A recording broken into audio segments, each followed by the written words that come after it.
எனக்கு இந்த வீட்ட விட்டு ஓடிரணும் அப்படிங்கிற மாரி வந்து தோணுது அப்படின்னு சொல்லி அரோராவும், "நீ எல்லாம் ஒரு ஸ்ட்ராங்கான ஒரு பிள்ளையே இல்லவே இல்ல" அப்படின்னு சொல்லி சபரியும், இப்போ அவங்க 2 பேருக்குள்ள ஒரு கான்வர்சேஷன் வந்து நடந்துட்டு இருந்தது. ஸோ அரோரா வந்து ரொம்பவே வந்து உடைஞ்சு அழுதுட்டே இருந்தாங்க.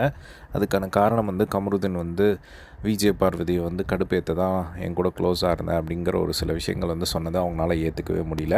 இப்போது அத பத்தி வந்து டிஸ்கஸ் பண்ணிட்டு இருக்கும்போது வந்து அரோரா ஒரு சில விஷயங்கள் சொல்றாங்க. நான் வந்து இதுவே வெளியே இருந்திருந்தேன் அப்படின்னா வந்து நான் இதுக்குள்ளலாம் வந்து போகக்கூடிய ஒரு பர்சனே கிடையாது. நான் எப்பயுமே வந்து ஹாப்பியாக வச்சுப்பேன்.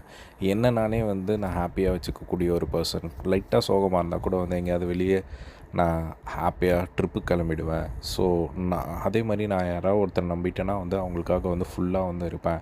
அந்த மாரி தான் வந்து நான் வந்து துஷார் கூட வந்து இருந்தேன். ஸோ 5 வீக்ஸ் தான் வந்து அவங்க கூட வந்து பழகியிருப்பேன். பட் இப்போ வரையுமே வந்து அவன் பேரே சொல்லிகிட்ருக்கேன் அப்படின்னா எனக்கு தெரியும் நான் அது வந்து பார்க்குறவங்களுக்கு வந்து கிரிஞ்சாக தான் இருக்கும் அப்படின்னு சொல்லிட்டு. பட் என் மனசில் தோணுது, நான் வந்து ஸ்டில் நான் வந்து அதை பற்றி வந்து பேசிக்கிட்டு இருக்கேன் அப்படிங்கிற மாதிரி வந்து சொன்னாங்க.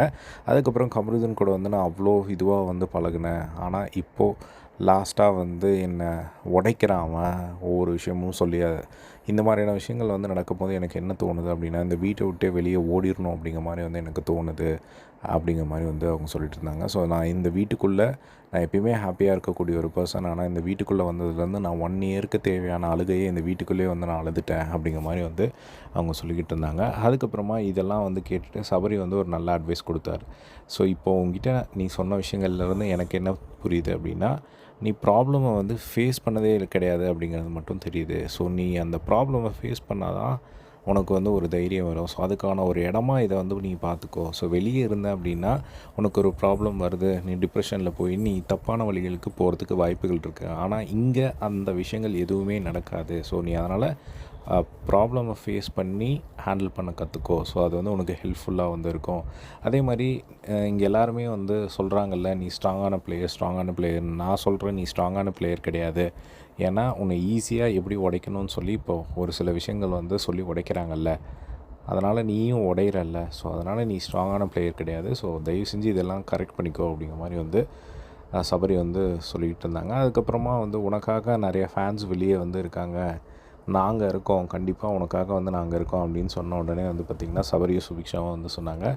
உடனே பயங்கரமாக வந்து அவங்க கண் கலங்கி அழ ஆரம்பிச்சிட்டாங்க. ஸோ அவங்களுக்கு வந்து நமக்காக யாரும் இருக்க மாட்டாங்க அப்படிங்கிற மாதிரி வந்து அவங்களுக்கு ஒரு ஃபீல் வந்துடுச்சு. ஸோ யாரையும் நம்ப முடியல அப்படிங்கிற மாதிரியான ஒரு விஷயம் வந்துடுச்சு. பட் இப்போ சபரிக்கிட்ட இந்த ஒரு சில விஷயங்கள்லாம் வந்து அவர் கொடுக்குற அட்வைஸ் எல்லாமே வந்து கொஞ்சம் உண்மையிலே இம்ப்ரெசிவாக இருந்தது. ஸோ இதுதான் வந்து லைவில் போயிட்டுருக்கு. ஸோ இதே மாதிரி எல்லா பிக் பாஸ் அப்படியே தெரிஞ்சுக்க நம்மளோட சேனலை சப்ஸ்கிரைப் பண்ணி சப்போர்ட் பண்ணுங்கள். தேங்க்ஸ் ஃபார் வாட்சிங்.